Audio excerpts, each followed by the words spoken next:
A'udzu billahi minasy syaithanir rajim. Bismillahirrahmanirrahim. Tidak ada kemunafikan terbesar kecuali di satu tempat, mohon maaf ya, satu tempat ibadah pada Tuhan yang berbeda, tapi sama-sama saling mengingkari. Ya kan? Kita toleransi aja, nggak apa-apa, kamu ibadah di sini, saya di sini, kamu kamar sini, saya kamar sini. Tapi ketika berdoa di sini mengingkari, ya, yang itu nggak benar, ini yang benar. Dia mengatakan itu nggak benar, ini yang benar. Nggak akan maslahat kehidupannya. Ya. Makanya kata Buya Hamka dulu, kata Buya Hamka, sesungguhnya orang-orang, maaf, yang terjebak dengan kemunafikan tingkat tinggi, yaitu orang yang hadir pada ibadah agama umat lain. Itu hipokrit paling tinggi, kata beliau. Karena dia datang pada satu acara, hatinya mengingkari. Kok bisa hati orang mengingkari datang pada satu tempat yang ada? Ya. Anda diundang ke satu tempat, tapi Anda nggak suka dengan acaranya, segalanya Anda ingkari itu, tapi Anda hadir di situ, kan aneh itu. Ya. Itu paling aneh. Ya. Makanya pendiri Nahdlatul Ulama, Kiai Haji Muhammad Hashim Asy'ari, itu pernah menulis kitab. Beliau punya 19 kitab. 19 kitab.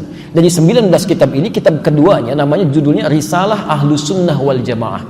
Halaman ke-14, paragraf yang pertama, baris 1 sampai dengan 4. Posisi paling kanan sebelah atas. Di kitab ini, itu disebutkan Pak Ibu sekalian. Kalau Anda lihat di halaman ke-9 ya, itu judulnya tentang Faslun Awwalu Dhuhuril Bid'ah fi Ardi Jawa. Pasal yang menerangkan tentang awal munculnya bid'ah di tanah Jawa. Bid'ah yang dimaksudkan bukan bid'ah fikih, bukan, tapi akidah. Jadi aliran sesat. Ya, aliran sesat. Kata beliau, wantisyaruha fi ardi Jawa wal mubtadi'ina fiha, dan penyebarannya di tanah Jawa, di pelosok Jawa, dan orang-orangnya, tokoh-tokohnya. Itu begitu menyebutkan kalimat pertama, kata beliau, adalah penduduk Jawa itu seluruhnya itu ahlu sunnah wal jamaah, ahlu sunnah wal jamaah. Tapi tibalah kemudian di tahun 1330 Hijrah, alfun wa thalathimi'atin wa thalathina hijriyatan, tiba-tiba entah dari mana masuk paham-paham ke Jawa, merubah keadaan-keadaan ahlu sunnah itu, bahkan ada penyimpangan-penyimpangan. Ya. Halaman 10-nya paragraf kedua baris 1 sampai 3, posisi paling kanan sebelah bawah. Di antara aliran menyimpang itu, ini bukan kalimat saya, tapi saya bacakan kembali dari kalimat kitabnya. Wa minhum rafidhiyuna. Di antara aliran menyimpang itu yang bid'ah itu ada aliran Rafidah. Rafidah itu nama lain dari Syiah. Ya, disebut Rafidah dari kata rafadha, artinya menolak. Karena Syiah itu menolak kekhalifahan Abu Bakar, Umar, Uthman. Ya, mereka katakan Ali yang berhak. Itu disebut oleh Syekh Hasim yang mendirikan Nahdlatul Ulama tanggal 31 Januari 1926. Itu aliran menyimpang. Dulu nggak ada Syiah. Tiba-tiba muncul, kata beliau. Ya sebuna Sayyidina Abu Bakr wa Umar radhiyallahu taala anhuma. Ya, mereka seringkali mencela ya kekhalifahan Abu Bakar dan Umar, semoga Allah meridhai kepada keduanya. Wa yubalighuna Ali bin Abi Thalib wa ahli baitihi. Ya, dan terlalu mengkultuskan Ali dan ahli baitnya. Kita harus menghormati, menyayangi ahli bait dan sebagainya, tapi tidak kemudian menjelek-jelekan sahabat yang lain. Ya. Tapi yang menarik di halaman 14, Masya Allah, Anda bisa pastikan, kata beliau, bahkan ditemukan ada orang-orang ya, yang ikut-ikutan ilal kanais, maaf ya, ke gereja. Kanais itu jamak dari kanisah, ke gereja. Jadi tahun 1330 itu sudah ada yang ikut-ikutan ya. Kan Portugis pertama kali yang membawa yang pertama kali membawa agama Kristen Katolik ke kita ya, ke Nusantara tahun 1511 lewat Selat Malaka. Dia masuk ke wilayah timur membawa 3 misi, gold, glory, and gospel ya. Gold, dia mencari rempah-rempah ya, emas dulu disebut dengan emas hijau.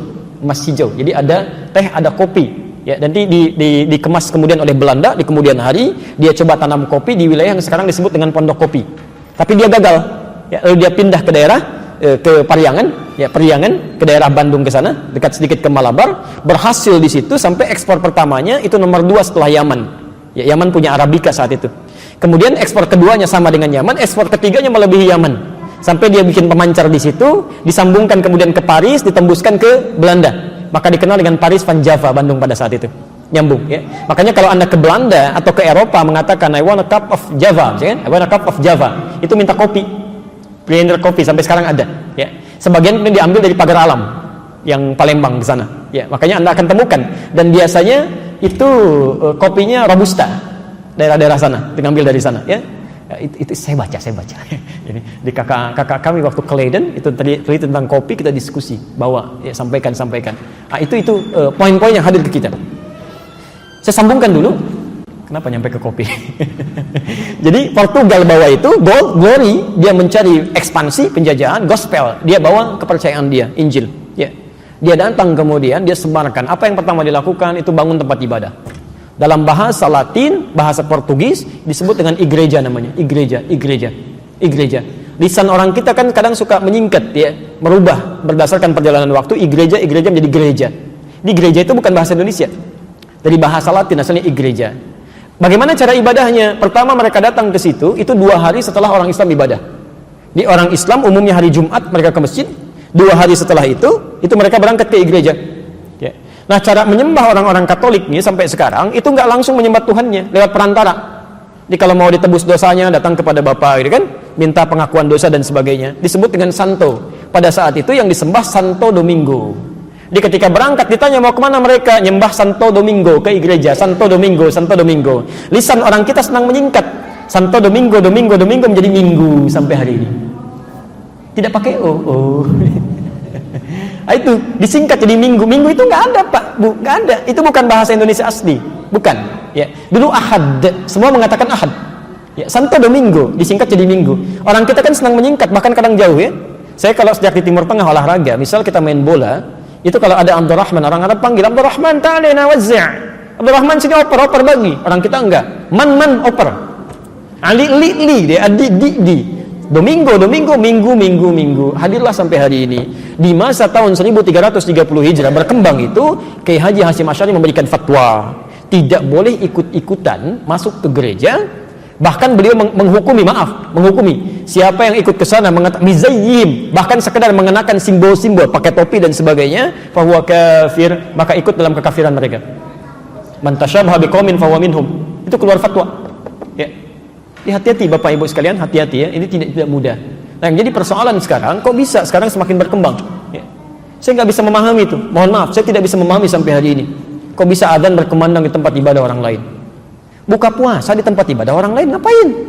Pantasan orang-orang singgah di masjid habis dibawa ke tempat ibadah agama lain. Kan selawatan di tempat ibadah agama lain kan kacau seperti itu. Ya. Itu nggak tepat ya, itu tidak tepat. Jadi maksud saya, tolong jangan sekali-kali dikiaskan sesuatu dengan hal yang berbeda, itu salah. Ya, al-qiyas ma'al fariq batil. Menganalogikan sesuatu dengan yang tidak tempat itu hukumnya gugur. Jadi jangan sampai dikiaskan menikah dengan laki-laki atau perempuan non-muslim, dikiaskan dengan kisah Nabi Nuh atau kisah dengan Asyah dengan Fir'aun, itu kias yang berbeda, 2 hal yang salah. Dan sekarang kita dihadapkan oleh permainan seperti ini. Permainan kata-kata seperti ini. Jadi ada dalam ilmu logika perbandingan yang fatal akibatnya, salah premisnya, keliru kesimpulannya. Ya. Coba pilih mana dalam konteks pemilihan, orang Islam, pemimpin muslim yang koruptor atau non-muslim yang jujur, pilih mana?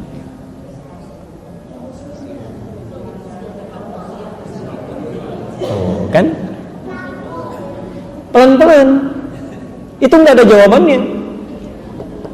Karena pertanyaannya salah. Pertanyaan yang keliru melahirkan jawaban yang salah. Kalau Anda ingin membandingkan sesuatu dalam kaidah ilmu logika, itu harus apple to apple, harus sama. Jadi kalau Anda bandingkan orang Islam yang jujur, bandingkan dengan non-muslim yang jujur, fair itu. Tapi kalau Anda bandingkan misalnya orang Islam yang koruptor, bandingkan juga dengan non-muslim yang koruptor. Ya, harus sama. Coba ibu deh, ya, atau bapak, coba bandingkan, pilih mana, terasi Subang atau apel Malang, mana yang enak? Gak nyambung, terasi dengan terasi, apa dengan apel, itu baru fair. Nah sekarang kita pikiran kita diacak tuh, lebih baik non-muslim yang gak dapat hidayah tapi jujur dibandingkan dengan orang Islam yang koruptor. Emang semua orang Islam koruptor? Silahkan cek mana yang baik, kok itu penyesatan logika, itu salahnya fatal di situ. Ya. Kecuali kalau perbandingannya sama, misal muslim yang koruptor dibandingkan dengan non-muslim yang koruptor, pilih mana? Jangan dipilih, dua-duanya salah. Dua-duanya keliru, cari yang baik ya. Cari yang baik.